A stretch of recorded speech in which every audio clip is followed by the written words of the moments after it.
सदर कुलीन मजलिस इत्तेहाद मुस्लिमीन रुकन पार्लियामेंट हैदराबाद बैरिस्टर असदुद्दीन ओवैसी की हिदायत पर नारायणपेट जिला मुस्तखिर में इब्तदाई मजलिस इंतखाबात का सैयद अब्दुल हक नज़ीर इंचार्ज शुबा तंजीम मजलिस की निगरानी में इनेकाद अमल में आया, जिसमें नारायणपेट टाउन सदर अलहाज मोहम्मद तकी चांद, नारायणपेट जिला सदर अब्दुल कादर मैसूरी, उटकूर मंडल सदर अब्दुल मुनीर पर्दे, उटकूर टाउन सदर मोहम्मद पाशा, मक्तल टाउन सदर मोहम्मद जाहिद अली को मुंतखब किया गया।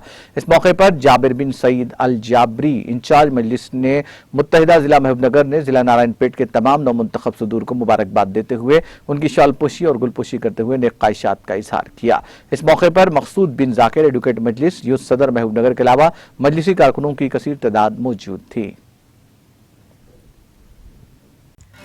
नाज़रीन, हमारे टीटीवी न्यूज़ को सब्सक्राइब करें, बेल आइकॉन को प्रेस करें, शेयर करें और लाइक करना ना भूलें। और किसी भी एडवर्टाइजमेंट के लिए हमारे इस नंबर पर कांटेक्ट करें। हमारा नंबर है 9550102020 पर।